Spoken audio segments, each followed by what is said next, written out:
Assalamualaikum warahmatullahi wabarakatuh. Perkenalkan, nama saya Nurul Bilqis Salsabila dari kelas 10 AKL 1. Di sini saya akan sedikit menjelaskan mengenai materi amputasi. Nah, kata-kata amputasi itu sendiri kan udah nggak asing lagi ya di telinga kita. Jadi sebenarnya amputasi itu apa sih?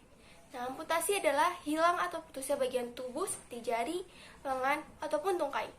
Amputasi bisa terjadi akibat kecelakaan atau prosedur pemotongan bagian tubuh tertentu untuk mengatasi suatu kondisi atau penyakit. Nah, penyebab amputasi ini dapat terjadi akibat cedera parah yang tidak disengaja ataupun bisa juga direncanakan oleh dokter untuk menangani sejumlah penyakit. Nah, apa aja sih pertolongan pertama pada amputasi? Nah, pertolongan pertama pada amputasi yaitu sebagai berikut.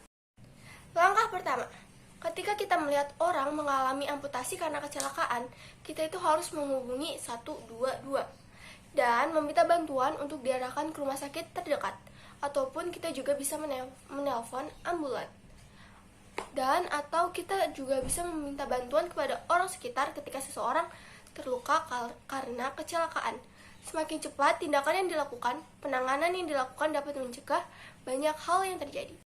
Yang kedua, lakukan pengecekan pernapasan orang yang mengalami kecelakaan tersebut untuk memastikan apakah aliran napasnya itu masih normal atau tidak. Apabila orang tersebut mengalami masalah pada pernapasan, maka cobalah untuk melakukan CPR atau bantuan pernapasan lainnya. Nah, langkah ketiga yaitu menenangkan orang yang terluka karena amputasi tersebut. Hal tersebut dapat menjadi pengalaman yang mengejutkan dan menyakitkan, sehingga hal yang dapat menenangkan orang tersebut akan sangat membantu. Nah, selanjutnya langkah keempat yaitu coba untuk mengontrol pendarahan di lokasi yang mengalami luka dengan cara memberikan tekanan langsung pada area tersebut. Apabila memungkinkan, coba angkat bagian yang mengalami amputasi untuk mengurangi tekanan darah.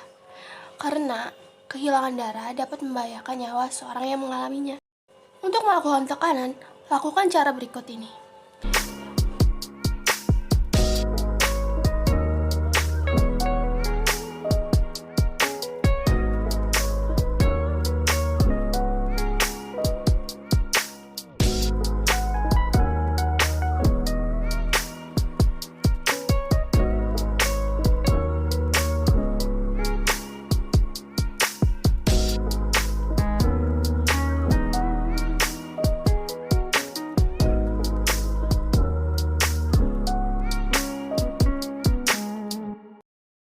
Yang kelima, amankan dan letakkan bagian tubuh yang terputus tersebut pada tempat yang bersih. Hal tersebut dilakukan karena mungkin saja dokter dapat menyambungkan bagian yang terputus tersebut sehingga kembali menjadi normal.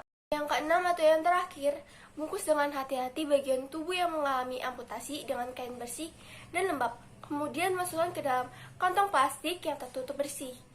Lalu, apabila memungkinkan, cobalah untuk meletakkan es ke dalam kantong tersebut untuk menghentikan pendarahan yang terjadi. Nah, tujuan dari pertolongan pertama pada amputasi tersebut adalah untuk menjaga bagian tubuh yang terputus agar tetap dingin dan jauh dari panas. Dengan menjaga bagian tubuh yang terputus tersebut tetap dingin, dapat membuat bagian tersebut dapat disambungkan kembali dengan waktu sekitar 18 jam. Tapi, meski begitu, hal tersebut tidak dapat dilakukan apabila orang tersebut mengalami cedera atau dugaan cedera pada kepala, leher, dan punggung, atau orang tersebut terlihat tidak nyaman. Setelah pendarahan darurat sudah terkendali, maka lihat gejala-gejala lainnya yang butuh perawatan segera, seperti patah tulang dan luka karena pendarahan lainnya. Oke, jadi segitu saja materi yang dapat saya sampaikan. Kurang lebihnya mohon maaf. Wassalamualaikum warahmatullahi wabarakatuh.